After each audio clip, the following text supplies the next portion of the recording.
don't go around bragging about something you have to do.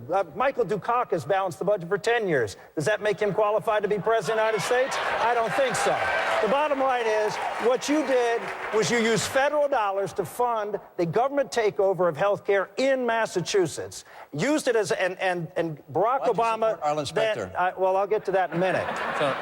And then Barack Obama used it as a model for taking over this health care system in America. Why I supported Arlen Specter, number one, because Arlen Specter was a senator who was going to be the chairman of the Judiciary Committee at a time when the most important issue that was coming up in the next session of Congress was 2 to 3 Supreme Court nominees that were going to be available. And one, and maybe 2 of them, or maybe even all 3, were going to be out of the conservative bloc.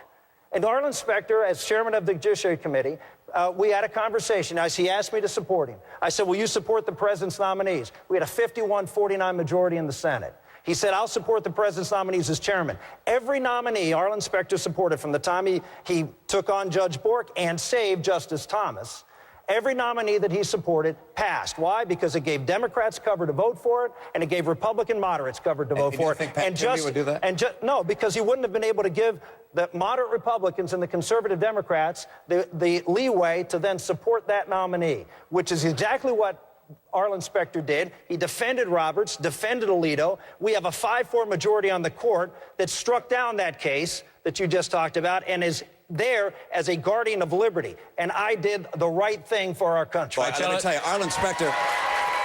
Gentlemen, supporting Arlen Specter over Pat Toomey, that was a very torturous route to support just a guy as torturous who's a pro-choice candidate. 6 By years the way, later, in 1996, let's move the conversation along. Let's move the conversation along and take a question from a voter down here in our audience tonight. Sir, identify yourself and ask your question, please. Gentlemen, my name is Gary Lott, and I'm from Kingman, Arizona. It seems that Arizona has come under federal attacks just for wanting to secure its southern border. What will you and your administrations do to fix the situation, to secure our border, and to protect the American people? Congressman Paul, I want to go to you first on this one. You're from a border state. And as you answer Gary's question, a recent federal analysis says the cost of secure fencing, which they have in a good deal of the border along this state, would cost about $3 million per mile. Is that a good investment, money well spent? Probably not, but we can do a better job. And the best way to do it is forget about the border between Pakistan and Afghanistan and deal with our border and put the resources on this border. This is what we need. But we need to change the rules. We reward illegal immigration. They get benefits. Texas hospitals and, schools are going bankrupt. The restraints on the states and Obama's restraints on the states to do with it. Why isn't, if an illegal comes across the border and they go on private property, why isn't that trespassing? And why don't you have the right to stop it? So, but there should be no mandates from the federal government about what you must do. Under the 9th and 10th, there would be essentially none. But the federal government does have responsibility for these borders, and I just hate to see all these resources. I think that we should have much more of immigration service on the border to make it easier. It's hard to even get to visit this country. We're losing a lot of visitors and workers that could come to this country because we have an inefficient immigration service. And then that invites the illegal. We have to deal, we can't endorse the illegal, but the program today endorses the illegal problems. And a weak economy is always detrimental too because of the welfare state. We have welfare at home and some jobs go begging. We have jobs going begging in this country in the midst of the recession. Has to do with the economy. You can't ignore the economy, but also the welfare state, allowing immigrants to come over and then get the benefits. If you subsidize something, you get more of. So there's a lot we could do and we should do, and certainly this president is not doing a very good job. Mr. Speaker, the fence has been a point of contention in the race, and one of your high-profile supporters, a gentleman who's been up here during this campaign, Governor Rick Perry of Texas, is here tonight. And he said this: if you build a 30-foot wall from El Paso to Brownsville, the 35-foot ladder business gets really good. You signed a pledge to construct a double fence. Why is Governor Perry wrong? He's not wrong. They did have to have 2 35-foot ladders because there's a double fence. Look, the fact is I helped Duncan Hunter pass the first fence in San Diego when I was Speaker of the House. San Diego and Tijuana are the most densely populated border. It turned out it worked. It worked dramatically. Duncan Hunter will be glad to testify, as former chairman of the Defense Committee, how much it worked. However, it stopped. It stopped in part because there was a wetlands. It turned out none of the illegal immigrants cared about wetlands policy. Then you had to go and build around the wetlands, which we did.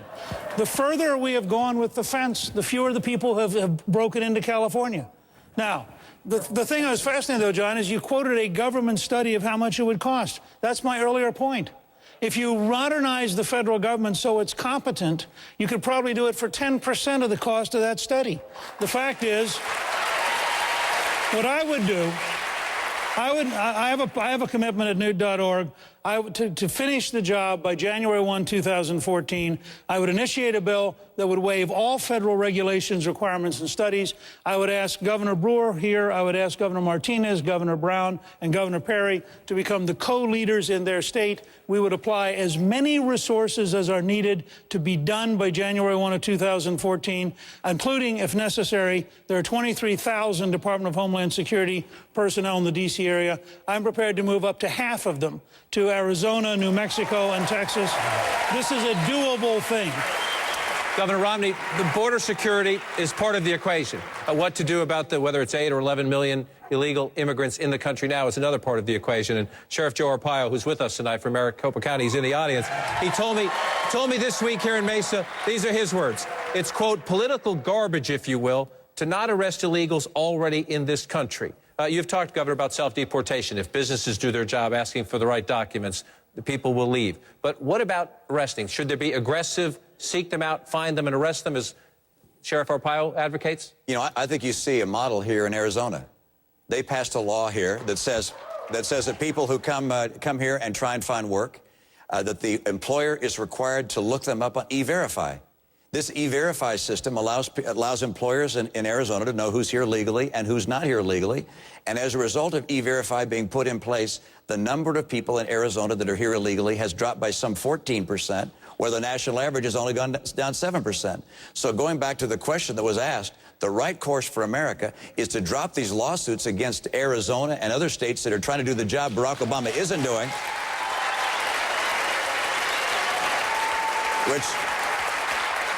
and I will drop those lawsuits on day one. I'll also complete the fence. I'll make sure we have enough Border Patrol agents to secure the fence, and I will make sure we have an E-Verify system and require employers to check the documents of workers and to check E-Verify.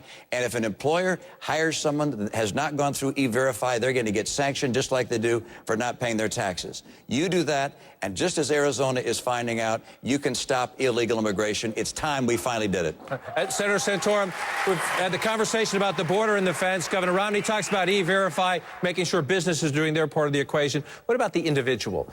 You said in our last debate, employers should be sanctioned. As Governor Romney just said, if they hire illegal immigrants, about a quarter of all workers in private households are undocumented.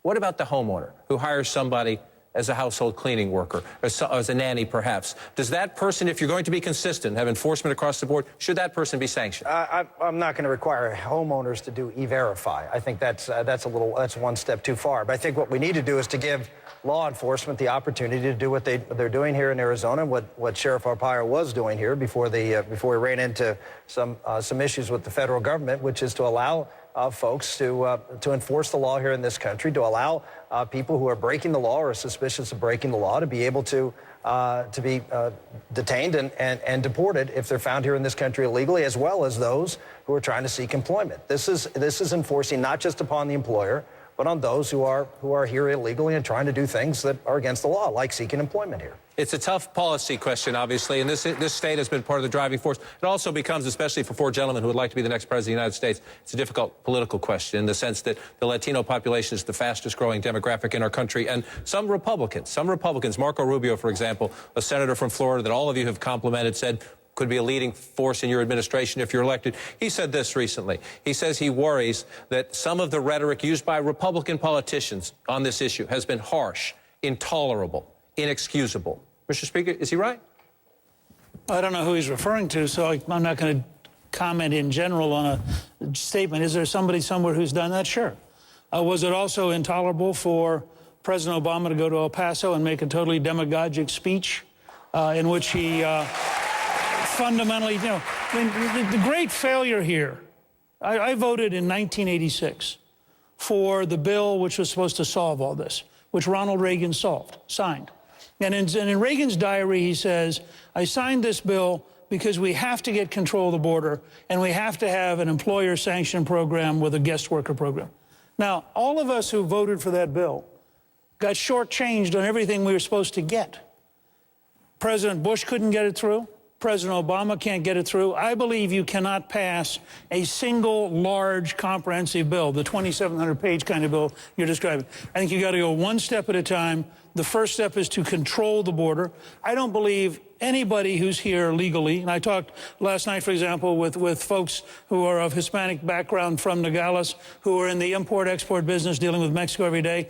They want a border. They don't want a border that's closed. They want a border that's controlled, that has easy access for legality and impossible access for illegality. And that's the model that I think you can talk about in any community of any ethnic background in this country. All right, gentlemen, we're going to take another quick break. Our Arizona Republican presidential debate will continue in a moment. But here's a question. One of these men could be president just 11 months from now. How would they deal with threats from Iran and North Korea? Plus, a great question sent to us at CNNPolitics.com. Define yourself using one word, gentlemen, and one word only. Can the candidates keep it that short? Stick around and find out.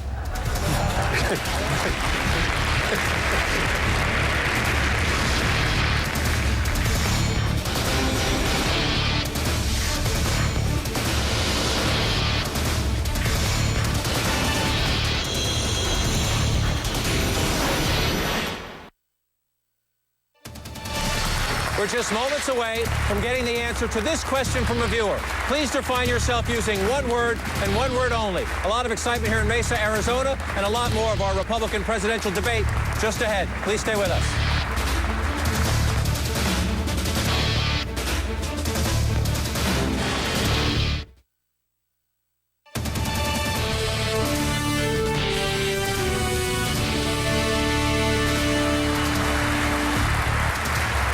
Back in Mesa, Arizona for our Arizona Republican presidential debate. And gentlemen, we have a question here from CNNPolitics.com. Without caveats or explanations, please define yourself using one word and one word only. Congressman Paul? Consistent. Senator Santorum? Courage. Governor? Resolute. Mr. Speaker? Cheerful.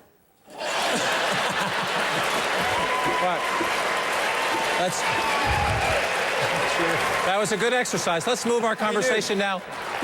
Let's move our conversation now to the important responsibilities one of you gentlemen could have in just 11 months as the Commander-in-Chief of the United States. And Governor Romney, I want to ask you first. 11 months from now, if you're successful, you would be our Commander-in-Chief. The Pentagon recently announced plans to open up 14,000 new jobs to women, putting them closer and closer to the front lines of combat. Senator Santorum says he has a lot of things. He sees a lot of things wrong with this.